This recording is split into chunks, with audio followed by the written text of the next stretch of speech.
Constitucionalizar o Sistema Único de Segurança Pública é uma vitória para o país. Kim, grave ameaça é qualquer coisa. O relator trouxe vários e graves problemas ao texto, inclusive reduzindo o próprio papel da União. Para fortalecer o sistema nacional, fortalecer as estruturas da polícia para investigar as facções criminosas. O Código Penal é de 1940. Tem grave ameaça lá desde então, pelo menos. Não é nenhum conceito aberto.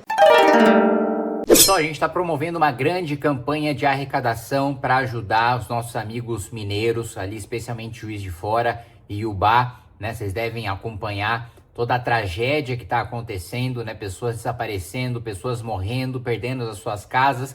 E a gente está fazendo essa vaquinha de arrecadação no mbl.org.br/SOS Minas. Se você quiser contribuir da mesma maneira como a gente fez as campanhas para o Rio Grande do Sul, a gente também vai entregar vários caminhões de mantimentos, de cestas básicas, de comida, de água, de roupa, enfim, tudo que a gente puder fazer para ajudar essas pessoas nesse momento difícil, a gente vai fazer. E se você também quiser contribuir, eu vou deixar o link aí para vocês. Constitucionalizar o Sistema Único de Segurança Pública é uma vitória para o país. A constitucionalização do SUSP garante a integração necessária, exigindo a integração federativa, a interoperabilidade tecnológica e o compartilhamento de informações entre o governo do Brasil, o governo dos estados e dos municípios. Estamos trazendo a União, o governo do Brasil e o sistema penitenciário para dentro da proposta da segurança pública. Grande avanço que é complementado pelo financiamento permanente, com recursos garantidos em 50% para os estados e 50% para o governo do Brasil. É evidente que debater segurança pública é uma das prioridades da sociedade brasileira e ter respostas, concretas, imediatas também.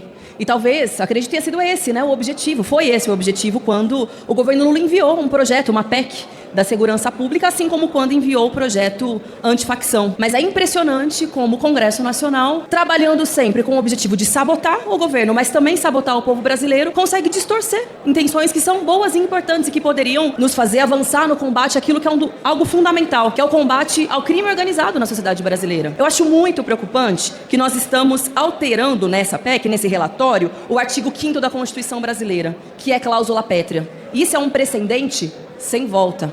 Vão dizer, já teve alterações, mas todas elas foram no sentido de ampliar direitos e não de restringir direitos. Cláusula pétrea só pode ser modificada por processo constituinte. O relator trouxe vários e graves problemas ao texto, inclusive reduzindo o próprio papel da União, que na proposta do governo era um papel de coordenação das polícias. Infelizmente, também o relator não incorporou a necessidade dos direitos dos trabalhadores da segurança pública que foram retirados no governo Bolsonaro. Nós podemos dizer, em primeiro lugar, essa proposta do nosso governo é uma proposta que hoje se consagra como vitoriosa e é fruto da coragem do presidente da República de ter encaminhado a emenda constitucional com todos os riscos que poderia acontecer na tramitação aqui desta Câmara. A proposta de emenda constitucional, ela, em primeiro lugar, reordena, reestrutura o sistema de segurança nacional, garantindo as competências dos estados e, ao mesmo tempo, estabelecendo a coordenação das ações e políticas de segurança pública entre o governo federal e entre os governos estaduais. Senhor presidente, senhores deputados, essa é a melhor PEC para a segurança pública que tramitou deste Congresso Nacional nas minhas duas legislaturas. Eu estou curioso até para ver o voto da esquerda, porque a esquerda sempre foi contra o fim da progressão de regime. E o texto do deputado Mendonça acaba com a progressão de regime para faccionado e para miliciano. A esquerda sempre disse que a progressão era importante para ressocializar o criminoso, para ele sair do fechado, vai para o semiaberto, aí ele vai para o aberto, aí ele vai se tornando um ser humano mais agradável. Na realidade, a gente sabe que ele vai lá, sai, comete outro crime e volta, comete outro crime e volta. Estou curioso para saber qual que vai ser o voto, se eles vão manter a coerência de sempre defender a tal da ressocialização ou se eles vão ser incoerentes e para tentar fingir para o eleitor, em ano de eleição, que estão preocupados com segurança pública, vão votar a PEC da segurança. Aliás, essa PEC institui o que nós, do Movimento Brasil Livre, Partido Missão, temos defendido há muito tempo, inclusive com o nosso candidato à presidência, pré-candidato à presidência da República, Renan Santos, que é o direito penal do inimigo. Essa PEC prevê que a legislação vai determinar um procedimento específico contra faccionados, contra milicianos, penas específicas contra faccionados, contra milicianos, diferente do processo penal e das leis penais aplicadas para um cidadão comum. Vai ter um processo para o cidadão comum e outro processo para o faccionado, outro processo para o miliciano, como se ele fosse terrorista. E esse é outro ponto que eu quero ver, como vai ser o voto da base da esquerda, da base do governo. Porque eles sempre criticaram a gente considerar facções criminosas como terroristas. O texto do Mendonça constitucionaliza considerar facções criminosas e milícias inimigos do Estado da mesma maneira como hoje se considera terroristas. Agora, um ponto do relatório eu preciso lamentar. Por pressão por parte da esquerda, por pressão por parte do governo Lula, teve que sair do relatório a redução da maioridade penal. Estava previsto no texto a redução de 18 para 16 anos, eu pessoalmente acho pouco, acho que deveria ser 14 anos de idade. Um moleque de 14 anos que mata, que estupra, que rouba, sabe exatamente o que está fazendo, não tem nenhum inimputável ali, mas infelizmente por pressão da base do governo Lula, teve que sair a redução da maioridade penal. O que eu também acho curioso, porque todos os deputados da base do governo fizeram publicação, videozinho falando que crueldade que fizeram com o cão orelha, esses meninos tinham que ter punição exemplar. E agora, que tinha oportunidade de reduzir a maioridade penal, para que delinquentes como aqueles que fizeram aquilo com o cão orelha fossem para a cadeia, aí agora vocês estão sendo contra. Cadê toda aquela indignação, aquele compadecimento de vocês com o sofrimento da crueldade contra o animal? Sabe o que vai acontecer com essa molecada? Eles vão ter que assistir uma palestra sobre como bater em animal é uma coisa ruim. É isso que vai acontecer com eles. É essa a previsão do ECA para o crime cruel que eles cometeram. E aí cadê a base do governo Lula? A base do governo Lula está blindando criminosos, assaltantes, estupradores, assassinos menores de idade. A gente tinha oportunidade histórica aqui de reduzir e infelizmente a gente não vai conseguir reduzir. Mas a gente vai conseguir endurecer o enfrentamento a facções criminosas, fazer o reconhecimento na Constituição de todas as nossas forças de segurança pública. E aqui eu quero destacar a Polícia Municipal, que eu sempre defendi e sempre vou defender. Defendi na pré-campanha à Prefeitura na cidade de São Paulo, defendi aí na minha primeira eleição, defendi na minha segunda eleição, e eu fico feliz que finalmente esse parlamento vai reconhecer as guardas municipais como o que elas de fato são, polícias. Chega de ver a apreensão de 200 quilos de cocaína feita pela Polícia Municipal sendo anulada pelo STJ porque eles dizem que não é polícia, então não pode abordar com base na fundada suspeita. Acabou isso. Agora a gente tem um reconhecimento que esses profissionais que tomam tiro, que trocam tiro com bandido, vão ter o devido reconhecimento. Então, presidente, eu quero dizer que essa é a PEC mais dura ao enfrentamento ao crime que esse parlamento já aprovou nesses meus 7 anos de mandato, e que eu acho curioso que a esquerda agora mude todo o seu discurso, que a base do governo Lula mude todo o seu discurso, porque viu que segurança pública é seu calcanhar de Aquiles. Hipócritas. Senhor presidente, senhores deputados, eu quero deixar aqui mais uma vez claro, né? O líder do governo, o deputado Zé Guimarães, comemorou isso como uma vitória do governo, a PEC do governo. Gente, do texto que o governo Lula mandou não sobrou nada. O relator, o deputado Mendonça Filho, inverteu a lógica da PEC. O governo queria centralizar recursos e condicionar repasses de recursos ao cumprimento daquilo que o governo federal estabelecesse. O texto do deputado Mendonça Filho estabelece que o governo federal é obrigado a repassar o dinheiro para os estados sem poder segurar. O texto do deputado Mendonça Filho prevê vedação de progressão de regime. Não tinha nada disso no texto do governo. Prevê o regime disciplinar diferenciado para faccionado. Não tinha nada disso no governo. Prevê a estruturação e organização das polícias. Não tinha nada disso no texto do governo. Agora eles querem comemorar com base no texto que eles não contribuíram uma linha. A única contribuição do governo Lula para a PEC da segurança foi tirar a redução da maioridade penal. foi favorecer bandido menor de idade. Essa foi a única colaboração do governo Lula. E eu quero mais uma vez ressaltar, o PT vai votar a favor para fingir que isso é uma vitória do governo. Isso é uma derrota para a visão de mundo ideológica do governo. E eu vou fazer outro registro aqui. O único partido de esquerda que está mantendo a coerência em relação ao discurso de proteção e de garantias a criminosos, a quem responde processos penais, a presidiários, é o PSOL.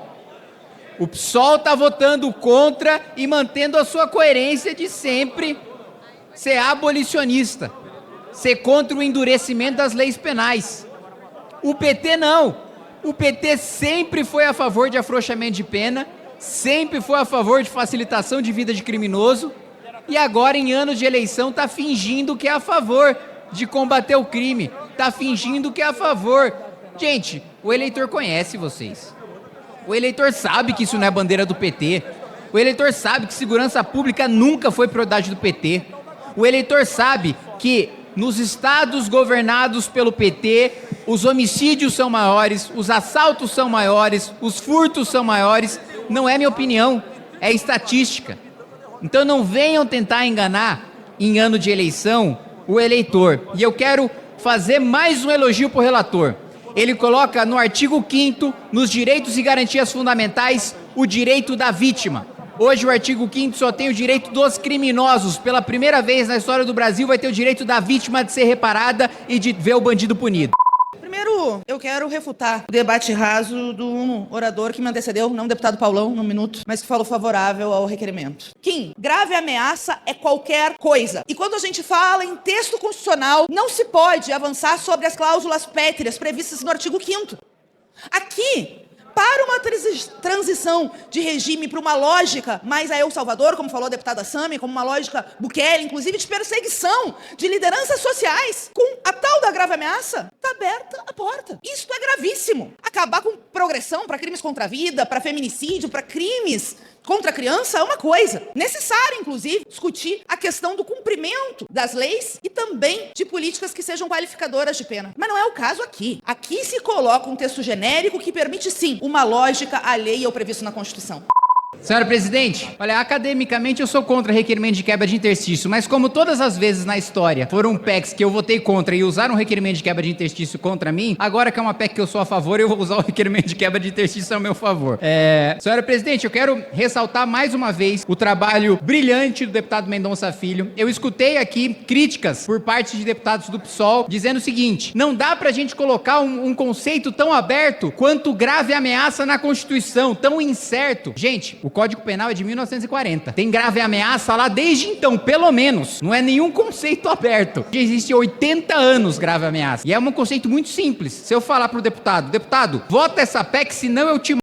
Isso é grave ameaça. Tem alguma dúvida em relação a qual que é esse conceito? Que queriam retirar a punição contra a grave ameaça, o endurecimento da punição contra a grave ameaça da proposta de emenda à Constituição. Sabe o que é uma grave ameaça? É um assalto. Eu falo, me passa seu celular, senão eu te mato. Estavam contra o endurecimento contra a grave ameaça. Então, com uma faca no seu pescoço, sua vida passando diante dos seus olhos, um jovem que está com uma arma apontada na sua cabeça, que tem toda uma vida pela frente, que tem toda uma carreira pela frente, e que se não entregar o celular vai perder toda aquela vida, todo aquele potencial, tudo aquilo que ele poderia ter vivido, pode passar por causa daquele momento, e queriam tirar do texto constitucional a grave ameaça, porque é um conceito aberto. Gente, Código Penal, vejam o Código Penal, por favor. Quando vocês vão votar a matéria de segurança pública, quando vocês vão votar a matéria processual penal, matéria penal, leiam o Código Penal, só o trechinho ali da grave ameaça, pega um 157 ali, só para ver que sim, já é aplicado já faz algum tempinho, algumas décadas.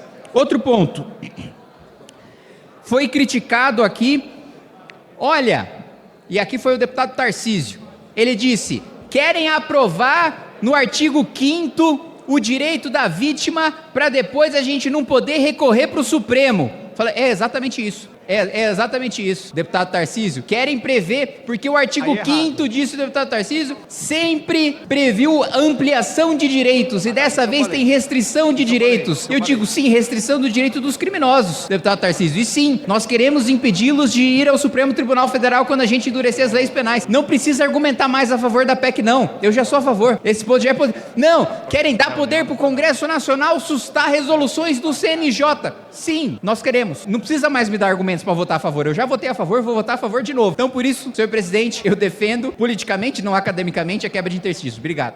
Hoje é um dia histórico para esta casa e para o Brasil. A aprovação da PEC da Segurança Pública é resultado de muito diálogo e equilíbrio.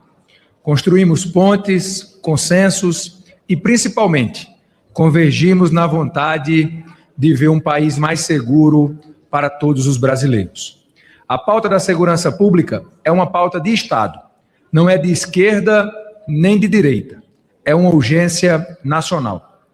A violência é, segundo os próprios brasileiros, o maior problema do país.